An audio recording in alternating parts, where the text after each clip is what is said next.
Hello students, welcome to all. आज हम करेंगे वर्कशीट डे 12 की। ठीक है, तो उसका पहला क्वेश्चन देखते हैं। चिन्हों को समझते हुए हल कीजिए। जहाँ ये हमें चिन्ह दिख रहे हैं, जहाँ प्लस का दिख रहा है, जहाँ कहीं माइनस का दिख रहा है, ठीक है, इनको देखते हुए हमें सोल्व करना। आप देखो यहाँ पे 388 था, 388 है, उसमें क्या जोड़े कि हमें 644 मिले। तो ये हमें कैसा पता चलेगा? 644 में से अगर ये घटा देंगे तो हमें पता चलेगा 256 आएगा घटाने से। देखो, जब भी एक संख्या देकर और दो का जोड़ दे रखा हो तो हम क्या करेंगे, उस जोड़ में से एक संख्या घटा देंगे तो दूसरी हमें पता चल जाएगी। सेकंड एज इट इज़ है। देखो 568 है, उसमें से क्या घटाएं कि 259 मिले हमें। ठीक है, तो ये कैसे पता चलेगा? जो ऊपर बड़ी वैल्यू है उसमें से जो आंसर आया उसको घटा दो तो दूसरी वैल्यू पता चल जाएगी। क्योंकि जो भी ये क्वेश्चन हो रहा है प्लस या माइनस 3 वैल्यू के बीच में ही हो रहा है। 2 वैल्यूज़ है, तीसरा उनका ऐड है या सब्ट्रैक्शन है। ठीक है, जिनमें से 2 हमें पता है तो जहाँ पे प्लस करना है वहाँ भी माइनस करेंगे आंसर में से, और जहाँ माइनस करना वहाँ भी आंसर में से जो वैल्यू दे रखी है उसको आंसर माइनस करेंगे उसमें से। अब देखो ये वाला, इसमें कुछ बॉक्स खाली दे रखे हैं और कुछ संख्याएं दी हुई हैं। 7 में से 3 जाएगा, 7 में से 3 गया, 4 बचेगा। अब ऊपर बॉक्स खाली है, नीचे 2 लिखा हुआ, हमें यहाँ बॉक्स में कोई ऐसी वैल्यू फिट करनी है कि नीचे आंसर हमारा 8 आए। तो हमने इसमें 0 रख दिया। क्यों? क्योंकि यहाँ से जैसे ही हम कैरी लेंगे ये 10 बनेगा और 10 में से 2 जाएंगे तो 8 बचेगा। यहाँ पे बचा 7, और 7 में से क्या घटाएं कि 2 आंसर आए, तो हमने यहाँ पे लिख दिया 5। ठीक है, नेक्स्ट देखो 657 और उसमें से क्या माइनस करें कि 279 हमारा आंसर आ जाए। तो सेम वही प्रोसेस है सेकंड वाला कि जो बड़ी संख्या ऊपर दी हुई है उसमें से आंसर घटा देंगे तो दूसरी संख्या हमें पता चल जाएगी। ये देखो नेक्स्ट, कुछ बॉक्स खाली दे रखे हैं कि उनमें फिल करना है कि इनमें क्या भरेंगे हम। ठीक है, देखो 5 में क्या जोड़े कि हमारा नीचे 0 आंसर आए। तो 5 में 5 जोड़ेंगे 10, यहाँ से एक कैरी चला गया यहाँ पे। ठीक है, 5 5 10 हुए, एक कैरी गया। अब एक ये कैरी और एक ये 1, 2 हो गए। अब 2 में क्या ऐड करें कि 0 आए, तो 0 आने के लिए 10 चाहिए हमें। 2 में 8 ऐड कर दिया, 10 आ गया। फिर से यहाँ पे एक कैरी चली गई। ठीक है, अब ये 1 कैरी और 2 3 हो गए, 3 में 5 ऐड करोगे 8 हो गया। नेक्स्ट क्वेश्चन देखते हैं। सेकंड क्वेश्चन है 455 में से कितना घटाएं कि हमें संख्या 400 प्राप्त हो। ठीक है, 455 में से कितना घटाएं, तो कैसे पता चलेगा? 455 में से 400 को घटा दो, पता चल जाएगा कितना घटाएं, कितना आंसर आएगा 55, 0 बचेगा। ठीक है, नेक्स्ट थर्ड क्वेश्चन 245 में कितना जोड़ें कि हमें संख्या 300 प्राप्त हो। देखो 245 में जो संख्या हमें नहीं पता, जैसे 245 में क्या जोड़ें उसको मैं मान लेती हूँ x = 300, कि इन दोनों संख्याओं को जब जोड़ेंगे तो हमें 300 मिलेगा।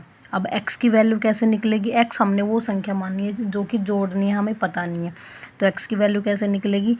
300 इधर है और 245 जब भी = के दूसरी साइड कोई वैल्यू जाती है तो वो अपना साइन चेंज करते हैं। अगर इधर प्लस होती है लेफ़्ट साइड में, राइट में जाकर माइनस हो जाती है। तो x = 300 में से 245 जाएंगे, कितना बचेगा? 55 बचेगा। तो 245 में अगर हम 55 जोड़ेंगे तो हमें 300 प्राप्त होगा। नेक्स्ट क्वेश्चन है खाली जगह में संख्याओं को घटते हुए क्रम में लिखना है, अवरोही क्रम डिसेंडिंग ऑर्डर में। तो अवरोही क्रम होता है सबसे पहले सबसे बड़ी संख्या लिखना। इस कॉलम में सबसे बड़ी संख्या देखो, सबसे फर्स्ट जो सारे देखो इकाई, दहाई, सैकड़ा, सारे सैकड़ा वाली संख्याएं हैं। ठीक है, तो इसमें सैकड़े का स्थान देख लो, जो सबसे बड़ा है वही वैल्यू सबसे बड़ी हो जाएगी। सबसे बड़ा 8 है तो 895 सबसे बड़ा है। उसके बाद 758, उसके बाद 639, उसके बाद 426, उसके बाद 372, उसके बाद 221। ठीक है, सबसे बड़ी संख्या सबसे पहले लिख दो, फिर उससे छोटी छोटी लिखते हुए चलेंगे हम। अब इधर देखो कुछ वैल्यूज़ ऐसी हैं जो 1000 की हैं और कुछ वैल्यूज़ ऐसी हैं जो 100 की हैं, मतलब कुछ सैकड़े की हैं, कुछ हज़ार की हैं। तो सैकड़े वाली तो पहले छोटी रहेंगी, पहले हज़ार वालियों में से आपस में देखेंगे। हज़ार वाले में हज़ारवा स्थान जिसका बड़ा वही संख्या सबसे बड़ी, तो 8546, उसके बाद 6329, उसके बाद 3322। ठीक है, 1000 वाले तीनों संख्याएं अरेंज कर दी हमने। अब हम चलते हैं सैकड़े वाले पे। सैकड़े वाले में जो सबसे सैकड़े के स्थान पर देखो, अब यहाँ भी 7 है, यहाँ भी 7 है, तो हम क्या करेंगे, दहाई के अंक पे चलेंगे। सैकड़े पे तो दोनों इक्वल है, अब दहाई पे चलेंगे। दहाई में जो बड़ा वही हमारी वैल्यू बड़ी हो जाएगी। तो 7 यहाँ पे है 6, तो सबसे बड़ा कौन हो गया, 773, और उसके बाद हो गया 763, लास्ट में 521। ठीक है, नेक्स्ट क्वेश्चन, विस्तारित रूप में लिखो। एक्सपेंडेड फॉर्म लिखनी है। देखो 5826 है। ठीक है, एक्सपेंडेड फॉर्म कैसे लिखते हैं, सबसे पहले वाले डिजिट लिखो, उसके बाद जितने अक्षर है उतनी जीरो लगा दो, फिर प्लस लगाओ। सेकंड डिजिट उठाओ, 8 उठाया, उसके बाद जितनी भी डिजिट है उतने जीरो लगा दो। उसके बाद थर्ड डिजिट उठाओ, उसके बाद जितने डिजिट है उतनी जीरो लगा दो, +6। ठीक है, सबसे पहले डिजिट उठाओ, उसके बाद जितने अक्षर है उतनी जीरो लगाते हुए चलो। फिर सेकंड डिजिट उठाओ, उसके बाद जितने अक्षर है उतनी जीरो लगाओ। नेक्स्ट है अब 7085। तो सेम प्रोसेस रहेगा, 7000 3 0 प्लस 3 0, क्योंकि सेकंड पे 0 ही है तो 3 0 लग जाएंगे। फिर 8 के आगे 1 0 और 5। ठीक है, नेक्स्ट है संक्षिप्त रूप में लिखो। देखो अभी हमने एक्सपेंडेड फॉर्म में लिखा था, विस्तारित रूप में लिखा था, अब की बार विस्तारित दिया हुआ उसको हमने संक्षिप्त में लिखना है, मतलब छोटे रूप में। अब 1000 की जगह 4 लगाया हमने। सैकड़ा, 1000 के बाद हमारा अंक क्या आते हैं, इकाई, दहाई, सैकड़ा, 1000। ठीक है, 1000 की जगह 4 है, फिर सैकड़े की जगह 3 है, दहाई की जगह 5 है, और इकाई का कोई अंक नहीं है तो हम उसकी जगह क्या लगाएंगे, 0। अगर इकाई का 0 नहीं लगाया तो हमारी संख्या 1000 में नहीं बनेगी, इसलिए इकाई पे 0 लगाना भी ज़रूरी है।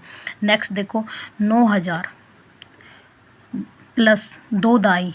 अब यहाँ पे सैकड़े का अंक गायब है, जो गायब है उसके नाम के 0, 2 दहाई और 1 इकाई, 9021 बनेगा इसका आंसर। ठीक है, अब नेक्स्ट क्या है, एक रेडियो और एक घड़ी का मूल्य 3875 रुपये है। ठीक है, दोनों का मिक्स जो वैल्यू है वो 3875 है। किसी बंदे ने रेडियो और घड़ी खरीदा है तो दुकान पे कितने रुपए दे दिए, 3875।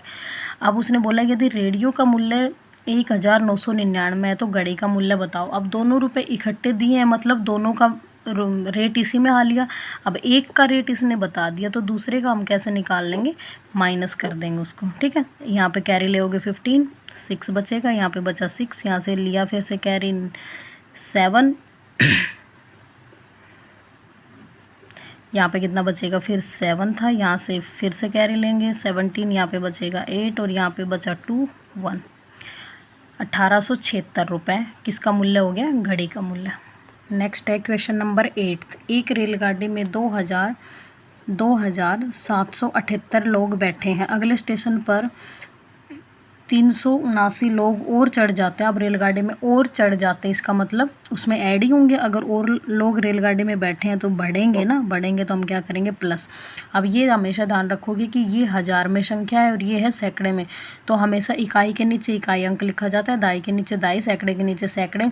इसमें 1000 का कोई अंक नहीं है तो आप क्या करोगे, 1000 के नाम की 0 लगा दोगे। ऐड कर दो अब इन दोनों को, ऐड किया तो क्या आएगा, यहाँ पे 7, 1 कैरी गया, 7 7 14 और 1 15, 1 कैरी गया, 7 और 3 10 और 1 11, 1 कैरी गया 3, 3157 लोग हो गए कुल। ठीक है, ये थी हमारी डे 12 की वर्कशीट। आई होप आप लोगों को समझ आ गई होगी।